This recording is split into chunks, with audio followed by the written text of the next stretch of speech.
先日のチャプター5のアップデートによって主人公が実験体ではなく人間である可能性がさらに高まりました。これにより長い間謎に包まれていた主人公の正体にも一歩近づいたのかもしれません。今回はこれまでに判明している主人公の条件を整理しながらチャプター5で追加された新情報と照らし合わせ、その正体について考察していきます。主人公の条件。まずは現時点で判明している主人公の条件をおさらいしておきましょう。主人公はかつてプレイタイム社で働いていた元従業員です。喜びの時間から約10年後となる2005年、閉鎖された工場へ戻ってきました。また工場で起きた事件やかつての同僚たちを救えなかったことに対して強い罪悪感を抱いていることが示唆されています。マミーやミス・デライトは主人公が過去に工場で働いていた人物であることを認識しているようでした。一方ソーヤー博士は主人公のことを知らず、少なくとも過去に直接関わった人物としては認識していない様子でした。さらにドッグデイからはポピーの天使と呼ばれ、プロトタイプからも計画を脅かす存在として警戒されています。そしてピアノサウルスの一日ではピアノサウルスの視点から見た主人公がなぜかブロンの姿で描かれていました。ただしこれらの中にはゲーム内で明言された事実だけでなく、キャラクターの発言や公式映像から読み取れる示唆も含まれています。次に主人公の正体に関係しているものの現時点では確定していない情報を確認していきます。チャプター3の逆再生ラジオでは主人公が喜びの時間当日に工場へ来なかったことを責めるような声が流れています。この内容が主人公の記憶に基づいているのであれば、主人公は喜びの時間当日に工場にいなかった可能性があります。しかしこの場面は赤い煙の影響下で発生しているため、実際の記憶ではなく主人公の罪悪感が生み出した幻聴とも考えられます。また赤い夢の中ではプレイケアで暮らしていた孤児たちを思わせる映像が走馬灯のように流れています。ソーヤー博士は主人公は手紙がきっかけで工場へ戻ったのではなく、大切に思っていたすでに亡くなった従業員たちのために戻ってきたと推測しています。危険を承知で工場へ戻った主人公の行動をソーヤー博士は不思議そうに捉えていました。以上がチャプター4までに判明していた情報と主人公の正体に関係する未確定の要素です。それでは次にチャプター5で新たに追加された情報を確認していきましょう。新たな条件。ギブレットは主人公のことをブッチャーと呼んでいます。ブッチャーとは直訳すると肉屋や解体するものという意味です。主人公は工場へ戻ってからマミーやキャットナップをはじめ数々の実験体と戦いプレイタイム社を壊してきました。そのためギブレットは工場や実験体を容赦なく破壊していく存在として主人公をブッチャーと呼んでいるのでしょう。またギブレットもドッグデイと同様に主人公をポピーの天使と認識しています。さらにこの呼び名はチャムにも伝わっている様子でした。つまりポピーの天使という存在はドッグデイだけが知っていたものではなく、複数の実験体の間で共有されていた可能性があります。過去の動画でも考察していますが、ポピーの天使とはプレイケアで暮らしていた孤児を指す言葉なのかもしれません。キャットナップが残した詰め文字でも孤児たちは天使と表現されていました。ただし現時点ではポピーの天使イコール孤児と明言されたわけではありません。そのためこれは主人公が元孤児である可能性を補強する要素の一つとして考えておくべきでしょう。そしてチャプター5のクライマックスでは主人公の体に新たな負傷エフェクトが追加されました。このエフェクトは単に重傷を負っていることを示すだけではなく、ポピージェルに接触した際に発生する症状ともよく似ています。仮に主人公がポピージェルを利用して作られた実験体であるならば、すでに体内に同様の物質を取り込んでいる可能性があります。つまりこの負傷エフェクトは主人公が実験体ではなく現在も人間である可能性を大きく高める描写なのではないでしょうか。もちろん実験体であればポピージェルの影響を受けないと明言されたわけではありません。それでもチャプター5以前まで根強く残っていた主人公も何らかの実験体なのではないかという説に対して今回の描写は大きな疑問を投げかけています。無論ここまでの情報を踏まえ過去の動画で取り上げてきた要素と照らし合わせると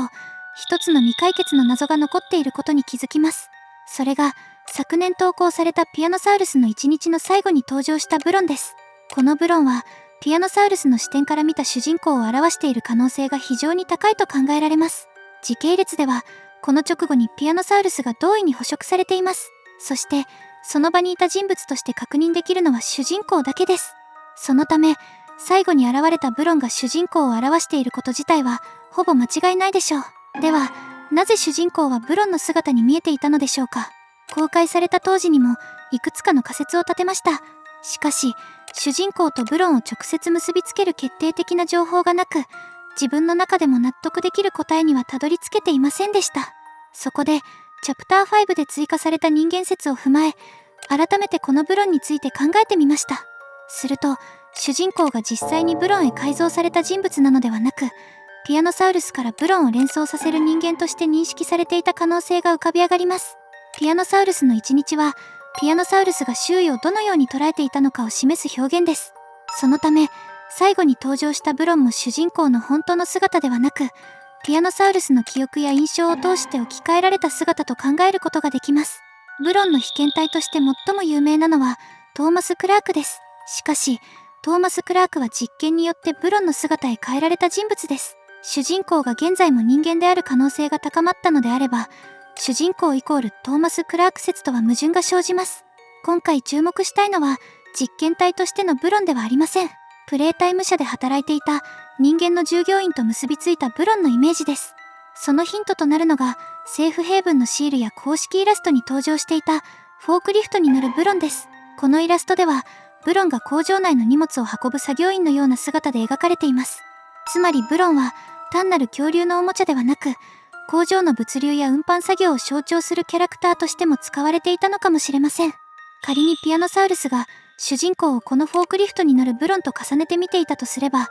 主人公候補として強く浮上する人物がいます。それがリッチことリチャード・ロビッツです。リッチはプレイタイム社の出荷部門や物流の責任者です。工場内の物流や出荷業務はフォークリフトによる荷物の運搬とも深く関係しています。そのためティアノサウルスの中でフォークリフトに乗るブロンのイメージと物流部門で働くリッチの姿が結びついていた可能性があります。さらにリッチが以前働いていた場所として登場するのが不良品のおもちゃを保管するリジェクトルームです。このリジェクトルームには大小2体のブロンが置かれています。さらにブロンの看板が初めて登場した場所でもあり、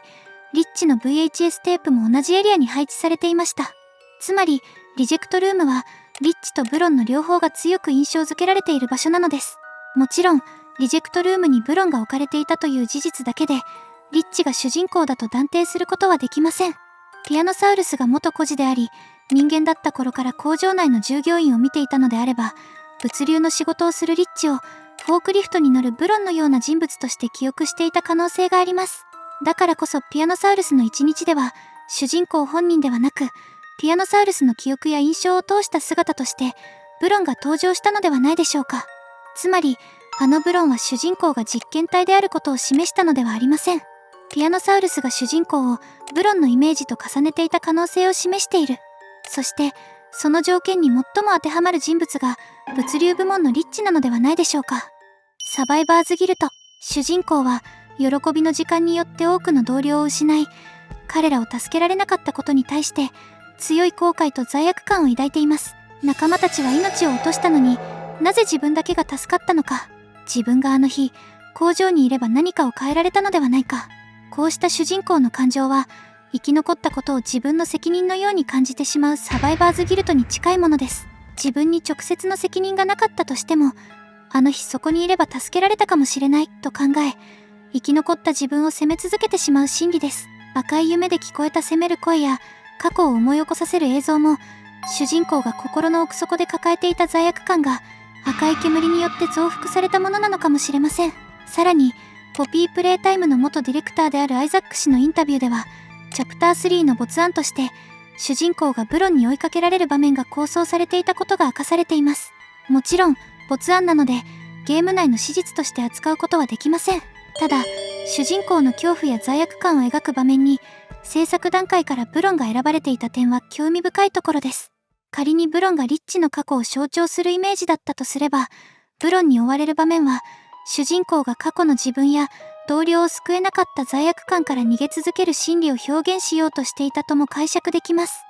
もちろんジェントル・ジョンなど別の候補も残っており、リッチ説が確定したわけではありません。それでもチャプター5の新情報によって長年謎だった主人公の正体へ少しずつ近づいているのではないでしょうか。そろそろ次回作では主人公が何者なのか、その答えを明かしてほしいところです。皆さんは主人公の正体はリッチだと思いますか？それともジェントルジョンなど別の人物だと思いますか？ぜひコメント欄で皆さんの考察も教えてください。この動画が面白かったらチャンネル登録と高評価もよろしくお願いします。